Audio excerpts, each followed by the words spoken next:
ലോക ചരിത്രത്തിൽ നിങ്ങൾ എഴുതി വെച്ചുകൊള്ളുക.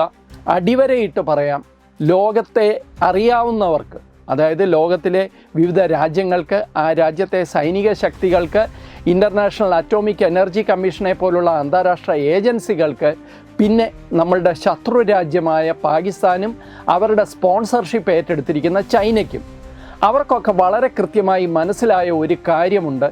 ഭാരതത്തിലെ നിസ്സഹായരായ ജനങ്ങളെ ആക്രമിക്കുന്ന ആരും ഇനിയും സമാധാനത്തോടെ ജീവിക്കാമെന്ന് കരുതേണ്ട.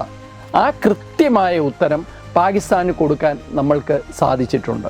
ഇനി ഇതിലെ ഏറ്റവും പ്രധാനപ്പെട്ട ചോദ്യം, പാകിസ്ഥാൻ്റെ ആണവ സംഭരണികളെ, ആണവ കേന്ദ്രങ്ങളെ, ആണവ സൗകര്യങ്ങളെ ഭാരതം ആക്രമിച്ചോ എന്നുള്ളതാണ്. അങ്ങനെ ശരിക്ക് പറഞ്ഞു കഴിഞ്ഞാൽ അതിൻ്റെ ഒരു ഉത്തരം വളരെ ശ്രദ്ധിച്ച് നമ്മൾ മനസ്സിലാക്കേണ്ട കാര്യമാണ്. നമ്മൾ അങ്ങനെ ഒരു ഭാരതം പാകിസ്ഥാൻ്റെ ന്യൂക്ലിയർ കേന്ദ്രങ്ങളെ നേരിട്ട് ആക്രമിച്ചിരുന്നെങ്കിൽ, അല്ലെങ്കിൽ ആ ന്യൂക്ലിയർ കേന്ദ്രങ്ങളെ നശിപ്പിച്ചിരുന്നെങ്കിൽ ഒരു പക്ഷേ ഇതാകുമായിരുന്നില്ല അതിൻ്റെ പ്രത്യാഘാതങ്ങൾ.